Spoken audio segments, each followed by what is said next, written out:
All right. Hey, everyone. Welcome back. We're diving deep today, and trust me, you're going to love this. We're talking astrology and neuroscience.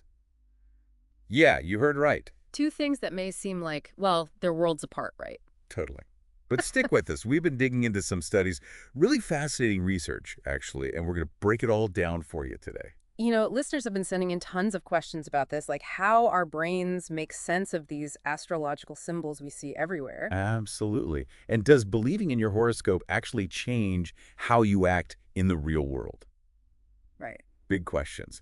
So we're going to try to tackle all of that today. It really is this cool blend of, ancient wisdom and modern science. It is. And, I have to admit, when we first started talking about this episode, I was a bit skeptical. But then you sent over that French study, Perception cérébrale des symboles astrologiques, and it blew my mind.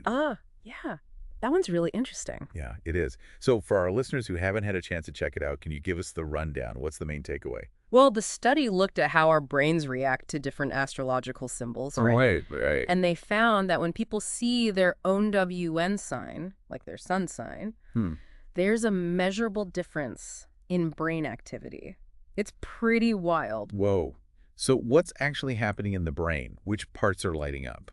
Well, they saw more activity in areas that are linked to self-reflection. Like how we think about ourselves, the medial prefrontal cortex, that kind of thing. I see. So it's like when you see your sign, your brain's like, hey, that's me. Exactly. It's recognizing something familiar, something connected to your identity. Fascinating. Yeah. So does this mean, like, our brains are hardwired for astrology? Well, not necessarily. It's complicated, right? Right. It could just be that these symbols, they've become so ingrained in our culture that over time, they've taken on a personal meaning for us.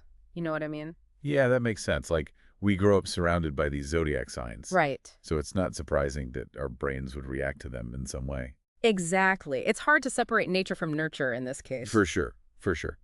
Okay, but that brings up the other big question, right? Like, the whole influence des croyances astrologiques sur le comportement thing. Right.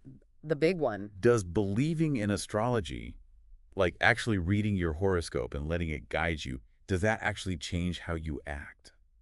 Well, there's some research that suggests it might. Some studies have shown that people who believe in astrology, well, they might be more prone to certain behavioral patterns. Oh, interesting. Like what? For instance, they might be quicker to blame Mercury retrograde when, their computer crashes or they miss a flight. Huh. So instead of troubleshooting the wifey or double-checking their departure time, they're like, oh, it's just Mercury being Mercury. Pretty much. And it's not that those things couldn't be factors, but maybe they're not looking for other explanations as readily. That's a really interesting point. It's like they're attributing things to their horoscope instead of, taking control of the situation. Yeah, there's that potential. And, that can impact their problem-solving skills or even how they see themselves. It's fascinating how this belief system can play out in real-world actions. And you know what it reminds me of? The placebo effect, Oh, yeah, totally. where just believing that something will work can actually make a difference. And I read somewhere that the placebo effect triggers some of the same brain regions as real medicine. It's amazing, right? It really highlights how powerful the mind is. It really does. So even if we can't definitively prove that astrology is, scientifically valid, the belief itself can have an impact. Absolutely. And I think that's what makes this whole topic so captivating. It's this intersection of belief, behavior, and the brain. Totally. And it makes you wonder, right? Like, could we actually use some of these astrological concepts in other fields? Like, what do you mean? Well, imagine if therapists or doctors could, like, understand their patients' astrological beliefs. Could that give them insights into their worldview? Maybe even help them personalize treatments? Oh, wow. That's a really interesting idea. Using ancient wisdom to inform modern medicine. Right. It's like bridging the gap between the mystical and the scientific. And who knows, maybe that's the future. As we learn more about how belief and the brain are intertwined, we might find new ways to apply what we thought was just, old knowledge. The whole universe of possibilities. And you know what? I think that's a great place to leave it for today. Yeah, lots to think about. Definitely.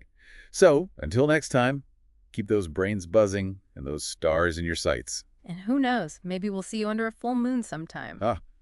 Sounds like a plan. See you all next time. Bye, everyone.